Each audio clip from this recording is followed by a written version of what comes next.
Short hand और dictation batch के लिए प्ले स्टोर से अभी डाउनलोड करें राजहंस एकेडमी मोबाइल ऐप। 80 शब्द प्रति मिनट डिक्टेशन रेडी स्टार्ट।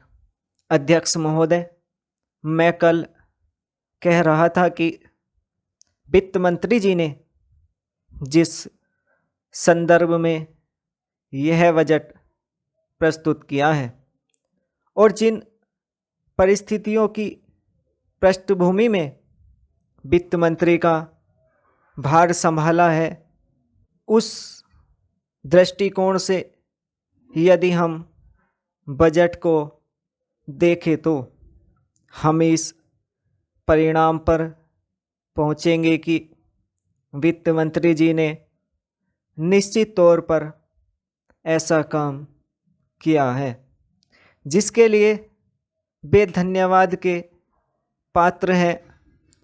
उन्होंने देश की अर्थव्यवस्था को सुधारने के भार को लेकर उसमें सफलता प्राप्त करके देश की बिगड़ती हुई आर्थिक दशा को सुधारा। पिछले वर्ष देश का उत्पादन बढ़ा है, उद्योगों में सुधार हुआ है, कीमतों में सुधार आया है, हमारा आयात कम हुआ है और निर्यात बढ़ा है।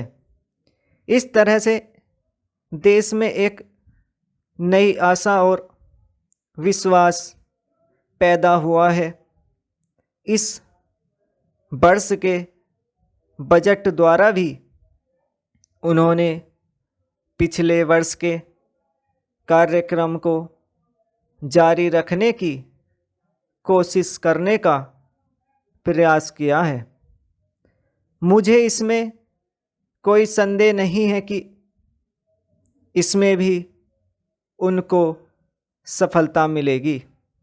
उन्होंने देश के आयात निर्यात के बारे में जो कदम उठाए हैं उनसे निश्चित ही हमारे विदेशी व्यापार का संतुलन सुधरेगा।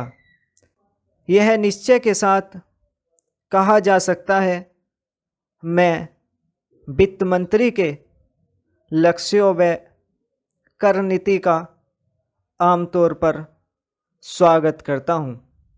यद्यपि मैं मानता हूँ कि इस कर व्यवस्था के द्वारा मध्य वर्ग पर बोझ पड़ेगा, परंतु इस देश में हमें पंचवर्षीय योजनाओं को जारी रखना है। इसलिए उस संदर्भ में हमें आर्थिक साधन जुटाने पड़ेंगे और ऐसी दशा में जो लोग इस देश में ऐसी स्थिति में हैं जो कष्ट उठा कर के भी कुछ दे सकते हैं, उनको देश के लिए देना ही पड़ेगा चेंज। इसलिए वित्त मंत्री जी के इन कदमों का भी मैं स्वागत करता हूँ, परंतु साथ ही साथ में नम्रतापूर्वक यह अवश्य कहना चाहता हूँ कि वित्त मंत्री महोदय ने किसानों पर जो भी नए कर लगाए हैं उनके ऊपर बेफिर सोचे।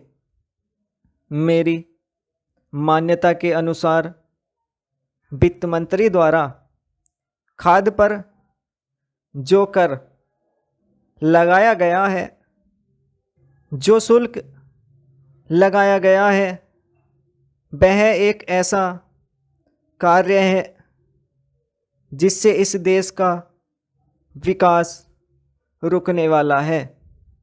उन्होंने अपने बजट भाषण की भूमिका में कृषि संबंधी कच्चे माल के उत्पादन के लिए पूंजी लगाने की आवश्यकता पर जोर दिया है। उनकी स्वयं की यह मान्यता है कि कृषि का उत्पादन बढ़ाना बहुत आवश्यक है। स्टॉप।